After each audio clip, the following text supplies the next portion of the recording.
You're the top quantitative easy. I'm just waiting for his mark still.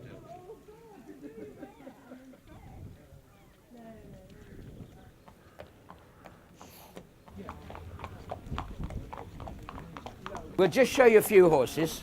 That is Mr. Gardner, who will run in. We have to be very careful now. It's very confusing this year. It's now the Jewson. All year we've said we're getting horses ready for the Jewson and assumed it was the novice handicap. Now we've obviously sort of get round to it. This runs in the Jewson.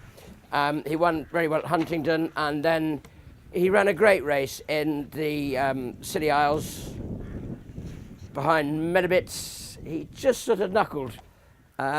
He just sort of pecked a little bit the second last. Wouldn't have won, but he's a good old game front runner, and if somebody's not going fast enough, he can do that. But he's a good. He missed last year, but he was good over hurdles, and he goes a good rattle, and he goes and jumps well. Carol's Legacy's been a great mare. She was second in the David Nicholson last year, and she's in the chases. I'm just not convinced yet. She's a half sister to Mad Max, who we're not going to see out. I will tell you, Mad Max has been tubed. I'll just go on to him first. And in all probability, he will join French Opera in the champion chase. I'm just not sure that she mightn't be better over fences. She'll be in the 3 mile handicap as well, which I see that Andy Stewart's now sponsoring, isn't he? Yeah, which is great. She ran a terrific race at Cheltenham earlier on in the year. And to be fair, she's not going to win the David Nicholson, but in all probability will finish second again to Quevega. So it might be possible that she goes over fences, and well, I think she'd have a very good chance. But we'll see. Otherwise, she'll run in the David Nicholson and go to stud. These are two of the novice hurdlers. Not quite sure which way round they're going to go. They're actually amazingly similar. Mosley and Bobsworth. I think Mosley will almost certainly go 3 miles. Bobsworth, little bit to think about yet, which way he would go. I still like this fella. He got very bogged down in Warwick, and that was horrible ground that day. But he's a really good, he's a stayer, decent ground. And I mean, he'd looked good up until then. That was I think you can put it down to whatever you like. They're quite similar. They're not the biggest horses in the world. Bobsworth's done absolutely nothing wrong. I'm just sort of going to sit on the fence there a little bit. I mean, we've said 2.5, but he genuinely does stay. And ground might become the influence on that. And he'll stay in both races. It might sort of, we'll have to see what happens this afternoon as well, because it's probably the last of our trials with Minella class. He's been to Cheltenham twice, 2.5, won both times, but he does stay well, and they're both in good order. French Opera, he was great in the game spirit. I mean, I admit that he was amazing. I made one mega bosh last year by not really hiding him away for the Grand Annual. By the time it came round, I'd got him off the most absurd rating. And consequently, he's had to move up a gear, but he's won the game spirit. That probably wasn't the most difficult thing he's had to do all along, but he's done it well. And in fairness, if he doesn't run in the champion, what does he do? I will actually put him in the Grand Annual, but he's bound to come out at the top of the handicap. I don't know what happened at Sandown the first time. In fairness, you can just see he's still got a mark where he had a whole lot of stitches on his near fore joint, and whether that had anything to do with it, I don't know. But he was certainly good at Newbury, and in fairness, it sort of rather put to bed the worry that he couldn't cope with soft ground, because it was soft enough at Newbury on that Friday. These would be the 2 Triumph hurdle horses. I would expect there are others. Grand Duet and Emilia Lutz. She ran away at Newbury, finished then, we had to settle her, and she was second to him, then fell at Kempton. And as I say, I then went to the Chatteris Fen, which I thought looked a weak enough race. That really, we couldn't do too much damage. She did win very easily, but Well, I was hoping for £4 or £5. We got 18, which in fairness, takes her clean through the Fred Winter, because I don't think you're going to win it with that sort of racing. I don't know, she's in it anyway, we'll decide, but I would think she'll probably go Triumph, as will Grand Duet. He's done nothing wrong. He's a new Frenchman. He was very impressive at Newbury, beating her. And he's fit, fresh, and ready to go. Punchy Stands and Riverside, I've sort of paired them up together because they're both sort of in the... well, I'm not sure, they're just two chasers. Punchy Stands, he's in the Gold Cup, he's in the Stayers Hurdle. I'm not sure he wouldn't just wait for Aintree, to be honest with you. I mean, as you know, he's always been a very good horse. His form rates him very, very closely to Big Bucks, because they had plenty of... I mean, he was the one horse that could give Big Bucks a race. And he's still in it now. Riverside Theatre. That's gone well. I mean, everything's gone according to plan. In fairness, that was an experiment at Kempton to see if he got 3 miles. He obviously did. At the time, we were thinking not Cheltenham and waiting for the 3-miler at Aintree. But I think, if the ground's good, I should think he'd run.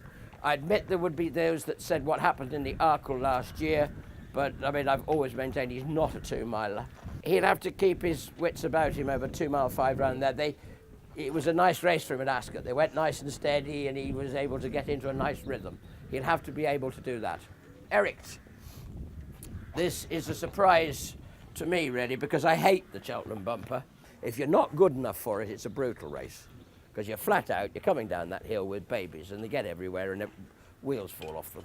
But as you can see, this is a neat, not over big, it's by Alderbrook, and I think he's got all the right attributes for the race. Very well stood up there. He's a good poser anyway, if nothing else. These are two of the novice chasers. Master of the Hall, who won the Reynolds down on Saturday, and Finian's Rainbow, he's RSA, Finian's Rainbow, Arkle. Master of the Hall first. He's been improving all the time. He won at Ascot 2.5.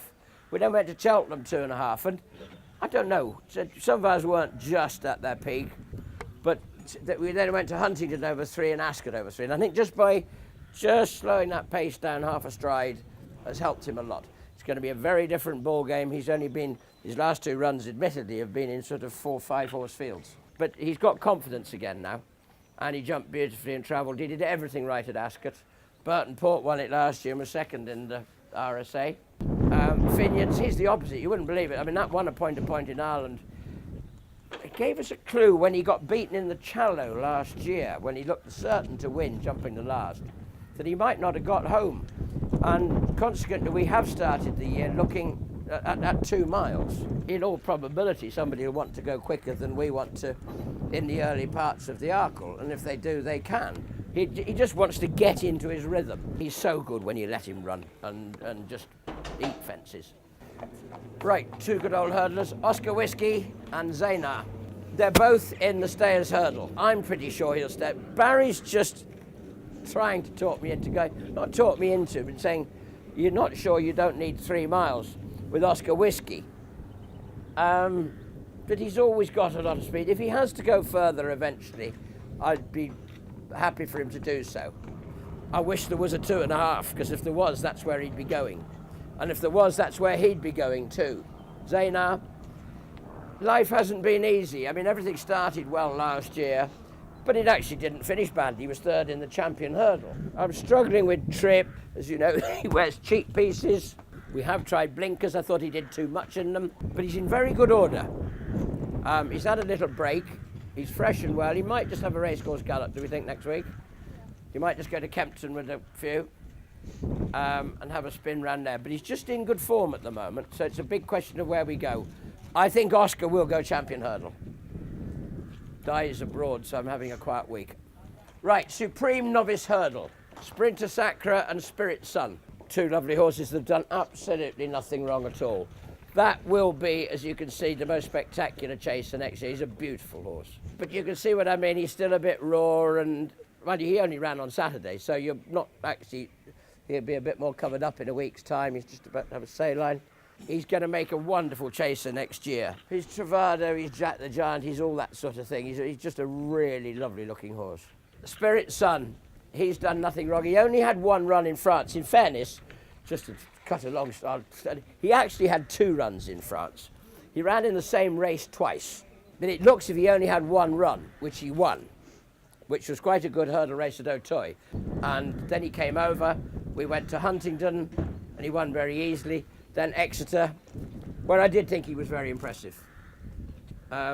He's just a thoroughly professional, likeable, uncomplicated, well, he is really, isn't he? He's just a very sweet horse. And he's just done nothing wrong. One day he must have cut himself across there because he's got some, must have jumped out of a field. I don't know, Barry's umming and ahhing, but they're 2 nice horses. Right, Binocular and Long Run. Long Run and Binocular. I don't think they need any introduction. All in good form, all working away. Our man Jerome's been talking to them this morning.